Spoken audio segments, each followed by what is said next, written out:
I always use the analogy that it's the difference between looking to get married rather than dating around, meaning that I'm sure a lot of these books are wonderful and publishable even, and there's a lot that I really like in my Mm. submission log, and that's just not enough. It's the same as, I don't want authors to think that, because I don't want them to think, oh, I submitted this to a few dozen people and no one liked it, because that's probably not what happened. In the same way that if you were going on a bunch of dates and you didn't get married, that doesn't mean that you're not a great person and that we maybe I would want to be really good friends with you. Maybe I would want to, date for a short time or whatever. But it's just you you have to think of it.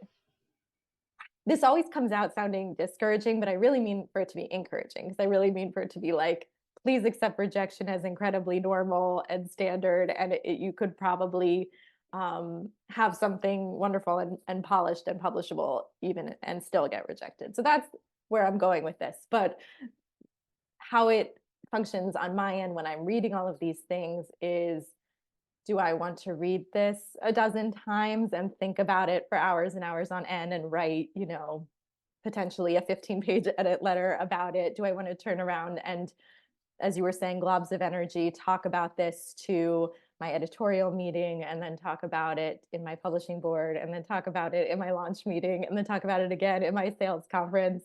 And do I want to write sales copy for this? Do I want this to reflect on me in my job performance and how well it does or doesn't do? Do I want to include that basically in my mistakes of my career?